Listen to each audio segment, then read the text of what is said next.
Ya seguro. Alguien me va a decir por ahí, acuérdese, profe, que no está grabando. Ok, ya estoy grabando. Y luego vamos entonces a, ¿cómo se llama? Compartir la pantalla para ver el esquema. Ok, y así lo vamos siguiendo.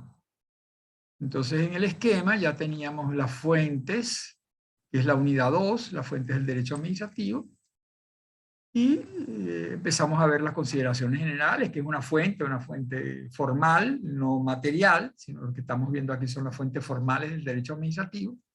Y les decía que para mí, pues, el concepto fundamental de fuente del derecho administrativo es la combinación entre una autoridad dotada de potestad normativa, hay una autoridad dentro del Estado que puede dictar normas, y en segundo lugar, un procedimiento. Esa autoridad para dictar una norma utiliza un determinado procedimiento que el mismo ordenamiento jurídico también señala cuál es ese procedimiento. Cuando la autoridad dotada de potestad normativa utiliza el procedimiento para elaborar una norma, ahí surge una nueva fuente del derecho, que crea, modifica o extingue o deroga las fuentes anteriores, las normas anteriores, ¿no?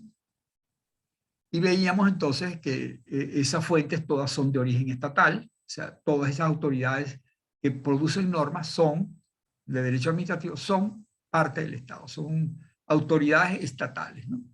No ocurre como en el derecho laboral, ustedes lo verán, o en el derecho que pueden haber fuentes distintas que no sean de fuente estatal, ¿no? O sea, en el derecho mercantil también, o sea, los usos, las costumbres mercantiles se constituyen en fuentes del derecho mercantil. En el derecho laboral, a veces un convenio colectivo que no está suscrito no está dictado por ninguna autoridad del Estado, sino firmado entre un sindicato y una federación de sindicatos, o sea, un sindicato patronal o una empresa y un sindicato de patrón. Entonces, también eso se constituye en fuentes del derecho del trabajo, aun cuando no hay ninguna autoridad estatal por detrás, ¿no? No lo ha dictado ninguna autoridad estatal. En el derecho administrativo no ocurre eso. Todas las fuentes son estatales, ¿no? Entonces ya lo vamos a ir viendo. Todas las fuentes de rango, incluso podríamos decir las fuentes, las de rango constitucional, porque ¿cuál es la autoridad que aprueba las fuentes de rango constitucional? El pueblo, porque el pueblo, lo dice la propia Constitución, tiene la potestad de dictar normas de rango constitucional, la Constitución propiamente. Vamos a ver si lo vemos rapidito aquí.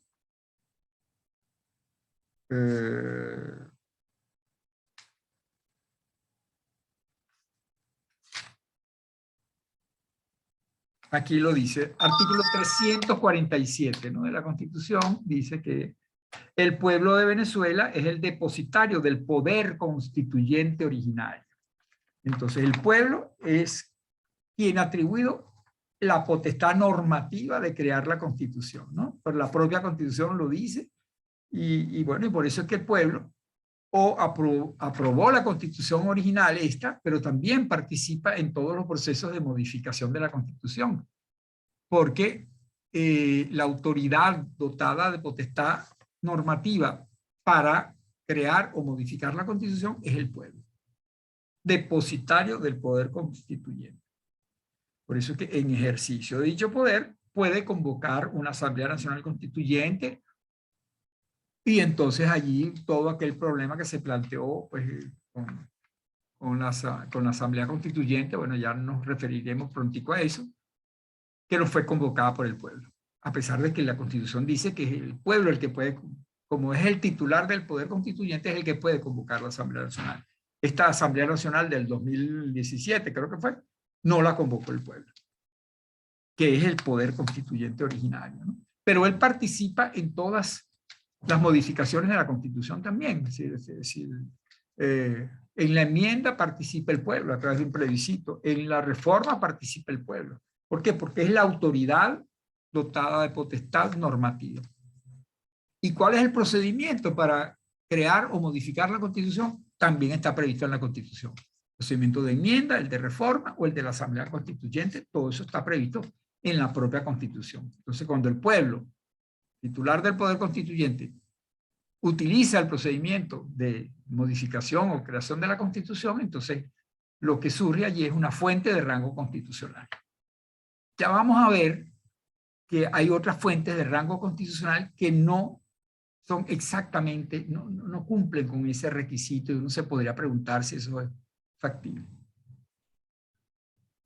Bueno, pero estamos viendo las de rango constitucional. Perdonen que interrumpa para tomarme un cafecito, pero acabo de salir de otra clase. Estaba en una clase de Derecho Administrativo 3 y bueno, entonces interrumpí un momentico y ahora vengo a esta otra clase, bueno, para subirme el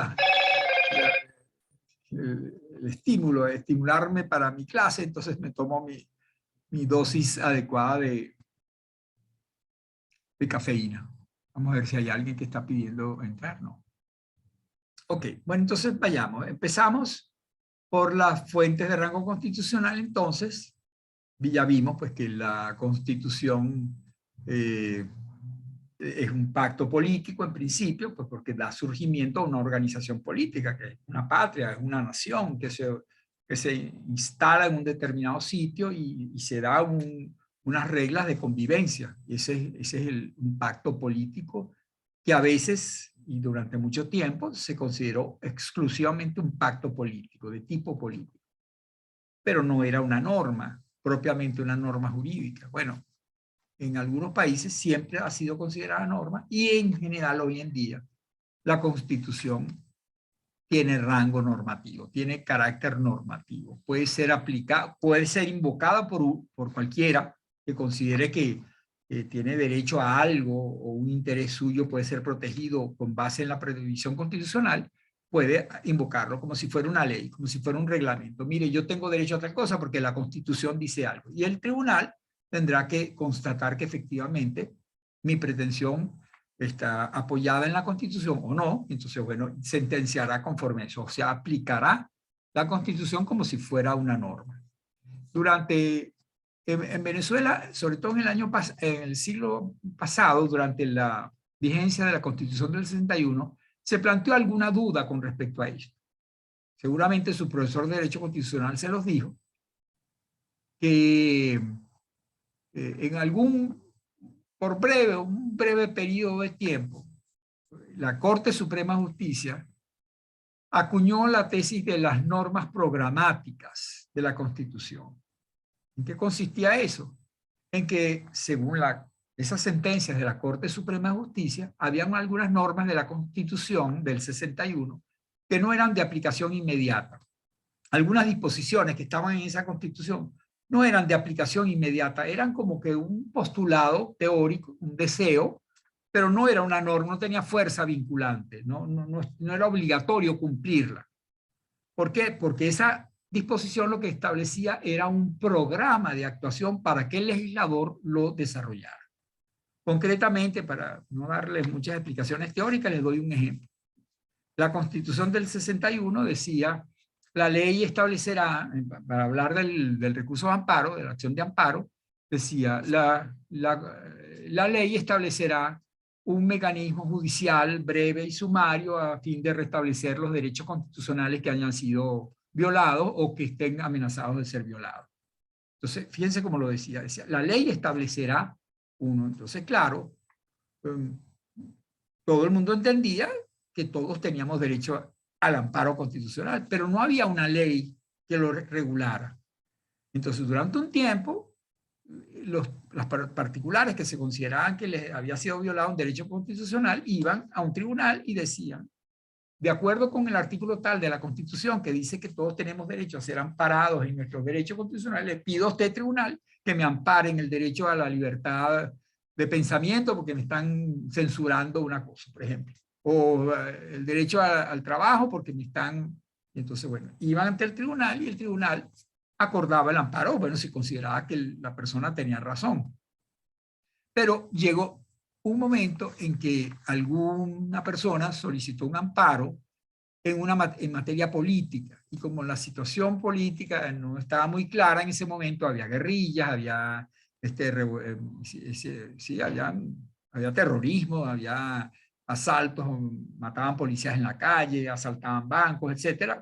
Bueno, en la época de la guerrilla urbana y rural en Venezuela, años 70, 60, 70.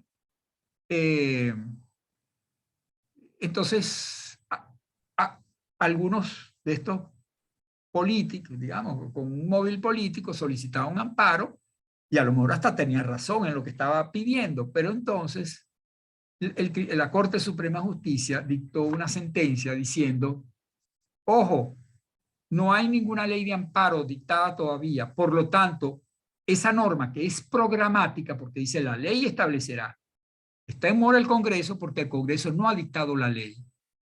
Y al no dictarse la ley, entonces, ¿cómo es que un tribunal le va a dar amparo a él? ¿Con base en qué? ¿Cuál es la norma que lo autoriza a él? ¿Cómo él sabe que él es competente? ¿Cuáles son sus poderes para proteger? ¿Dónde está la norma que regula el amparo? No existe, y al no existir, no se puede aplicar. Eso está suspendido, porque eso es teórico, eso es un programa de actuación que el Congreso aún no ha cumplido, y al no haberlo cumplido, las personas no tienen derecho a acudir al amparo. Eso no existe todavía en Venezuela.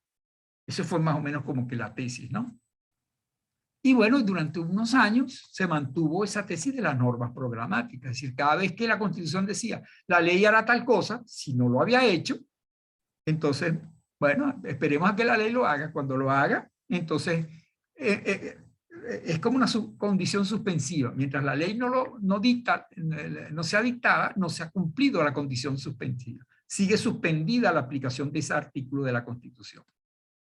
Eso fue muy criticado, por supuesto, en el foro jurídico, ¿no? Eso se considera, tendrá sus razones políticas, pero jurídico, no, eso no es derecho. O sea, si la Constitución dice que todo el mundo debe ser amparado, bueno, hay una falla del tribunal, del Congreso, es él el que está en mora, pero eso no puede ir en desmedro de los derechos de los ciudadanos. Los ciudadanos tienen ese derecho.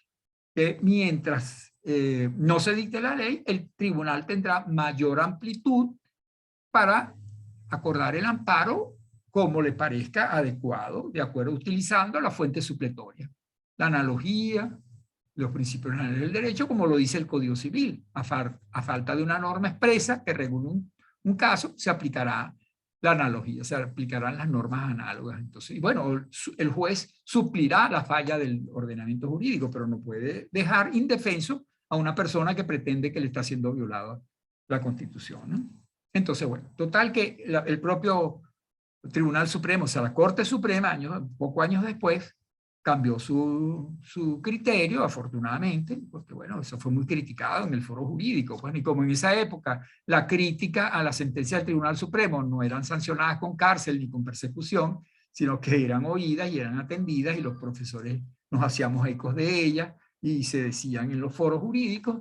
Bueno, llegó un momento que el Tribunal Supremo, que estaba integrado muchísimas veces por profesores universitarios, bueno, fueron entrando en razón y terminaron pues eliminando la tesis de las normas programáticas. No es verdad que la Constitución tenga algunas normas que no son normas, porque en definitiva decir que una norma es programática es decir que no es una norma, no tiene valor vinculante, no tiene valor obligatorio. Y entonces, bueno, ese corto periodo de la vigencia de la tesis de las normas programáticas en la Constitución fue eliminado, pues fue superado, y se retomó pues la vía de que todas las normas de la Constitución son aplicables. Aplicación inmediata, todas son de aplicación inmediata. Y eso lo dijo la propia Corte Suprema de Justicia en su jurisprudencia posterior, y el Tribunal Supremo de Justicia actual, previsto en la Constitución del 99, también lo ha dicho. O sea, todas las normas de la Constitución son aplicables, no hay normas programáticas. Eso consolida la idea pues, de que la Constitución es una norma vinculante, obligatoria para todos. Como lo dice el artículo, creo que 7 de la Constitución, que establece expresamente el valor normativo de la Constitución. Artículo 7 de la Constitución, la Constitución es la norma suprema, o sea, es una norma. y la Suprema además, ¿no? Y es además el fundamento del ordenamiento jurídico. Es decir, todo el ordenamiento jurídico está fundado en la Constitución, tiene su raíz en la Constitución. Es lo que le da legitimidad al resto del ordenamiento jurídico.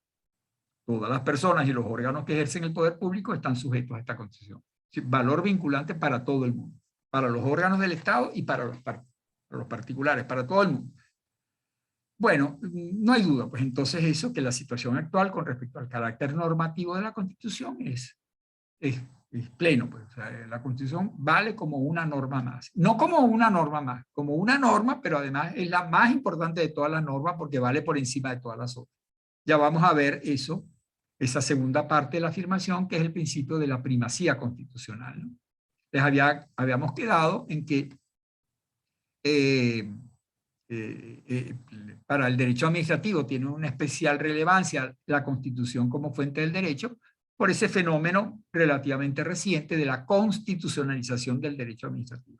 Todo el derecho administrativo está constitucional. Bueno, todo. Es decir, lo más esencial, lo más importante, los principios generales del derecho administrativo están en la Constitución, lo cual le da un valor y una solidez, una firmeza particular al entramado fundamental de nuestro derecho administrativo, porque la Constitución es fija, es sólida, es una cosa que no se cambia todos los días, y por lo tanto las bases del derecho administrativo tampoco pueden ser modificables así tan fácilmente, sino cuando haya una reforma constitucional, cuando haya una enmienda constitucional.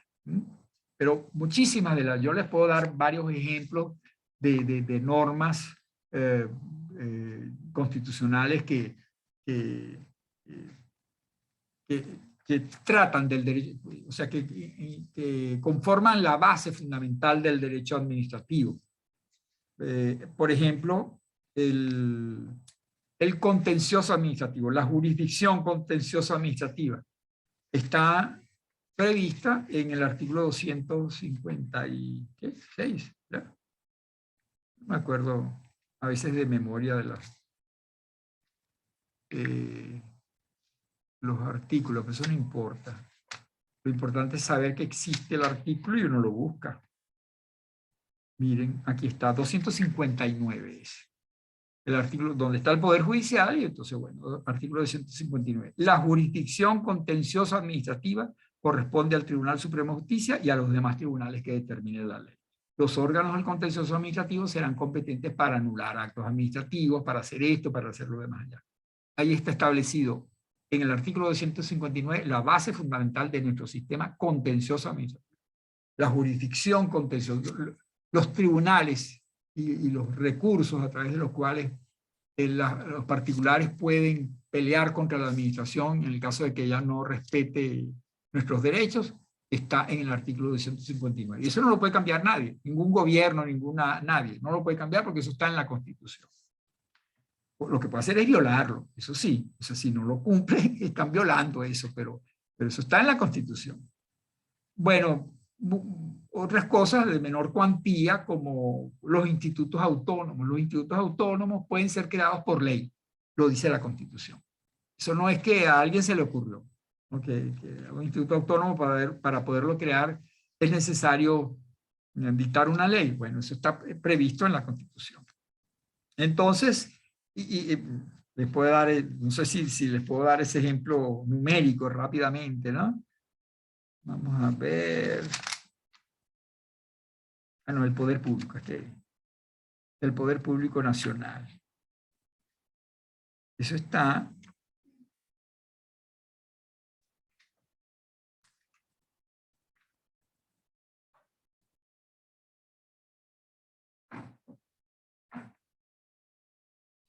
pero estoy malísimo. Oye. Aquí está, artículo 142. Los institutos autónomos solo podrán crearse por ley. Bueno, el instituto autónomo es una figura organizativa de derecho administrativo. Ya lo veremos, es parte de la administración indirecta. Bueno, eso solo puede ser creado por ley. Y estarán sujetas al control del Estado en la forma que la ley establezca. Bueno, eso es una base fundamental. O sea, cuando nosotros vayamos a estudiar el régimen jurídico aplicable a los institutos autónomos, lo primero que hay que hacer es tener presente que hay unas reglas en la Constitución sobre los institutos autónomos. Y así sucesivamente podemos ver muchas otras cosas, ¿no? La responsabilidad de la administración cuando haga daño, cuando la administración hace daño ilegalmente, tiene que reparar ese daño. No, no es que porque ella es policía o porque ella tiene, o porque es ejército, porque puede hacer daño y bueno, y como es poder, nosotros no lo tenemos que aguantar. No. La Constitución establece la responsabilidad patrimonial del Estado en el caso de que viole la ley y produzca un daño. Eso está establecido en la Constitución, pero no depende de que alguien de que yo vaya a un tribunal, ojalá que me den la razón. No, no, que eso yo tengo la razón. Y si, bueno, si efectivamente están dados los requisitos para que se quede comprometida la responsabilidad del Estado. Bueno, todo eso está previsto en la Constitución. El tema de la función pública, el funcionariado público, ¿quién puede ser funcionario público?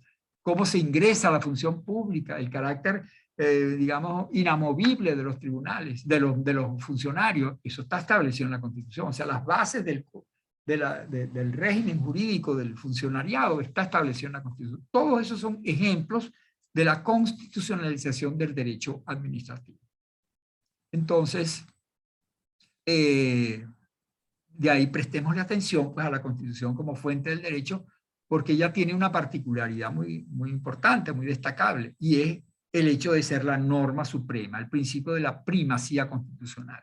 La norma constitucional está por encima de todas las otras normas. Y todas las otras normas deben sujetarse a lo que diga la norma constitucional. No pueden alterar lo establecido en la norma constitucional. Ese es el principio de la primacía constitucional. Ninguna norma de otro rango tiene ese mismo principio. Ya sabemos que unas son más importantes que las otras.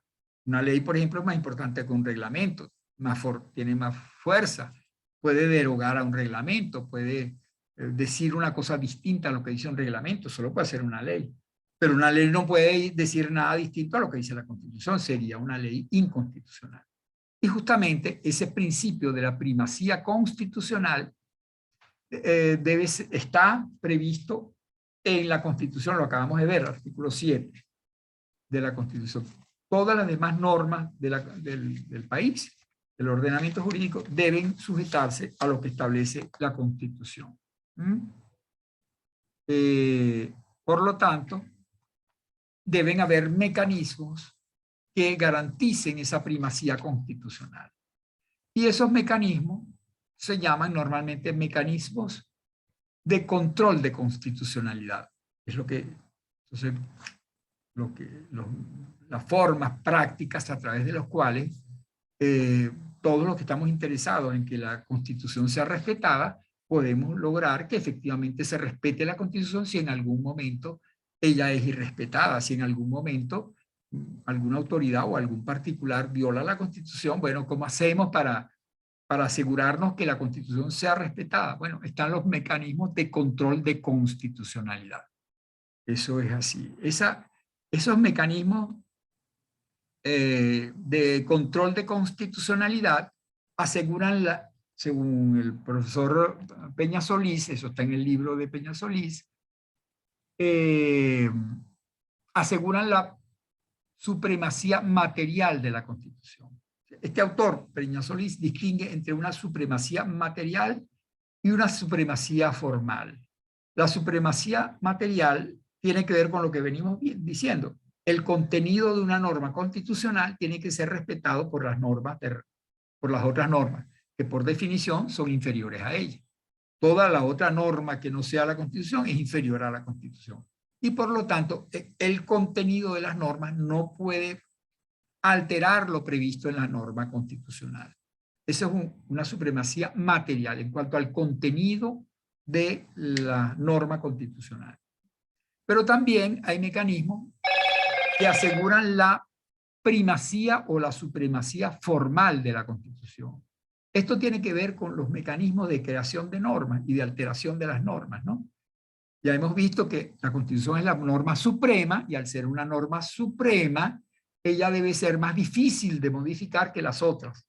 Las otras que son, valen también, pero son menos sólidas, menos poderosas, menos fuertes, tienen una forma más sencilla, más más fluida de modificarse. Entonces, la existencia de procedimientos más rígidos, más estrictos, menos fáciles de llevar a cabo para modificar la Constitución, asegura la supremacía formal de la Constitución, que ella no va a poder ser modificada fácilmente por un madrugonazo, por un acuerdo entre gallos y medianoche, entre algunos grupos políticos, no. Si la Constitución, cuando se va a modificar, tiene que hacerse a través de unos procedimientos muy complejos que ponen a actuar y a participar a grandes sectores de la sociedad para que todo el mundo esté de acuerdo, en definitiva. O que si no todo el mundo está de acuerdo, por lo menos la mayoría de la sociedad esté de acuerdo con la reforma constitucional. En 5 minutos se nos suspende esto, yo les mando un nuevo enlace y continuamos.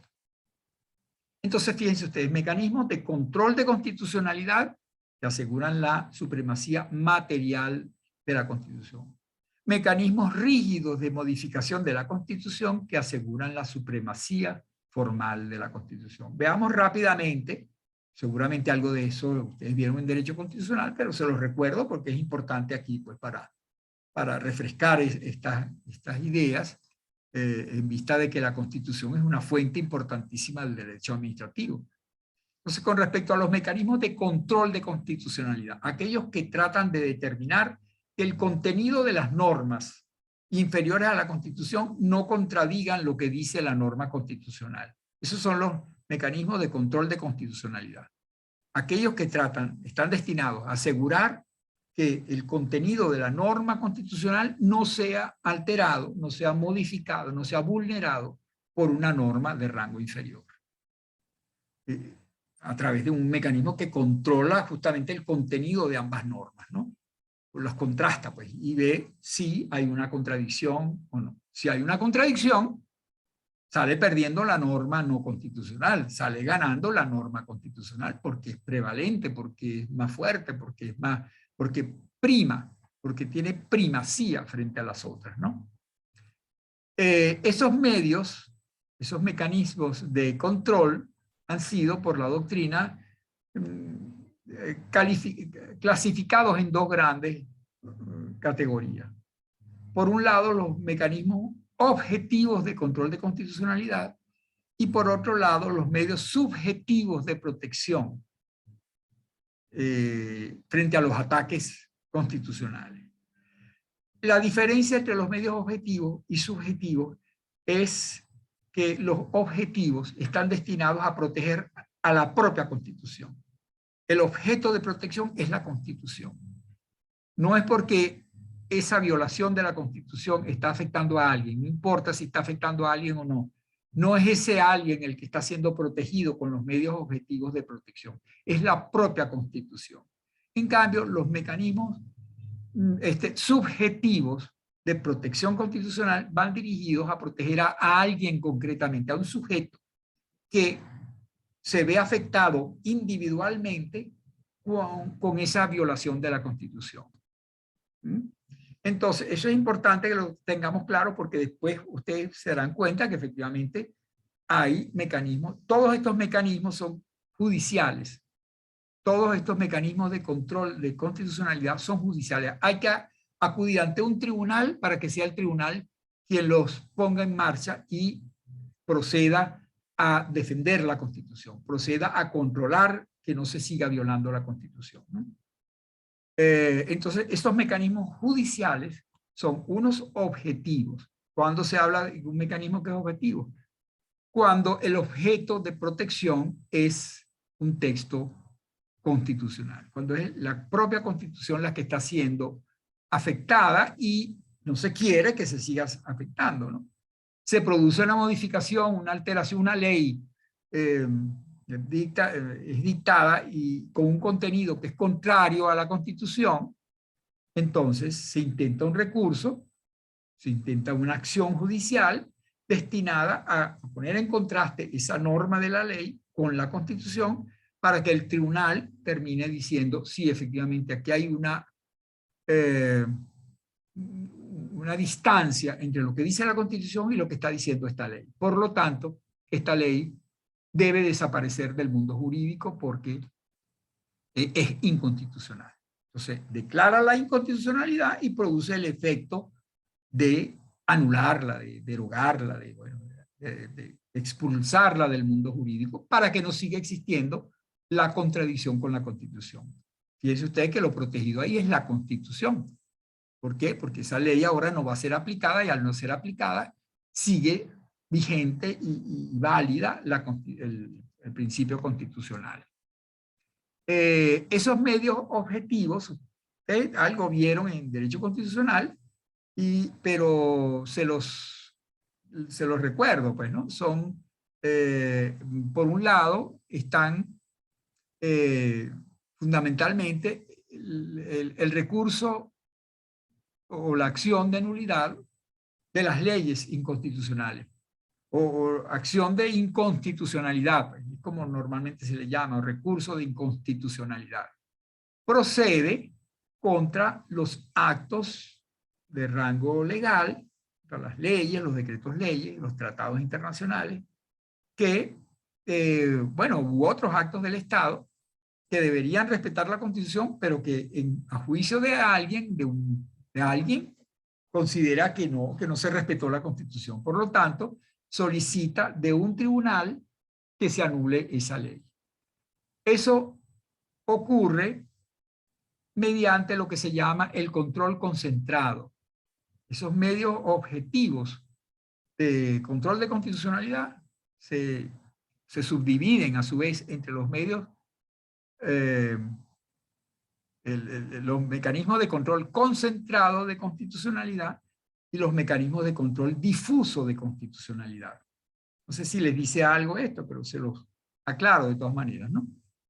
El medio objetivo de control de constitucionalidad se le denomina control concentrado cuando consiste en esa acción que solo puede ser conocida por un tribunal, un único, por eso se llama concentrado.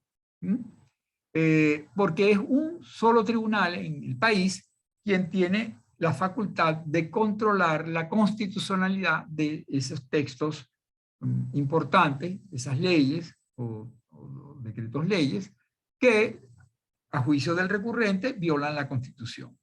Eso solo se puede plantear mediante el recurso de inconstitucionalidad para el cual es competente la Sala Constitucional del Tribunal Supremo. Entonces eso está en el artículo, ¿dónde es que está?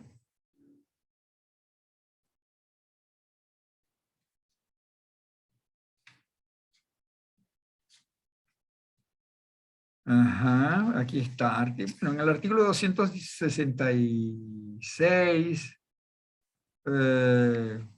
son atribuciones del Tribunal Supremo de Justicia ejercer la jurisdicción constitucional conforme al título 8 de esta Constitución. Uno va al título 8 de esta Constitución que habla de la protección de la Constitución y ahí encontramos que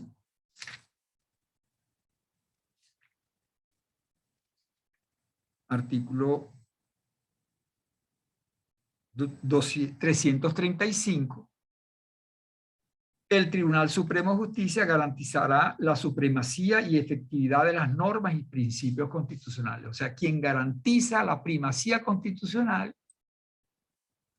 es el Tribunal Supremo de Justicia. No solo la Sala Político-Administrativa, no solo la Sala Constitucional, todo el Tribunal Supremo es garante de la supremacía y efectividad de las normas y principios constitucionales. Será el máximo y último intérprete de esta Constitución y velará por su uniforme interpretación y aplicación. Entonces, pero luego, a la Sala Constitucional se le atribuye en monopolio el poder de resolver las acciones de inconstitucionalidad. O sea, cuando se quiere que una ley sea declarada inconstitucional y por lo tanto anulada, hay que intentarlo ante la Sala Constitucional, que es la única que tiene ese poder. Bueno, declarar la nulidad total o parcial de las leyes nacionales y demás actos. Exacto. Lo dice más adelante, que eso lo ejerce la Sala Constitucional. Pero todo el tribunal tiene, todo el Tribunal Supremo tiene esa responsabilidad de garantizar la vigencia de la Constitución y la primacía de la Constitución. Control concentrado, Sala Constitucional, nulidad de las leyes y demás actos de rango legal que violen la Constitución. Si el presidente de la República que dicta decretos leyes, acto con rango de ley, ese decreto ley viola la Constitución en criterio de alguien,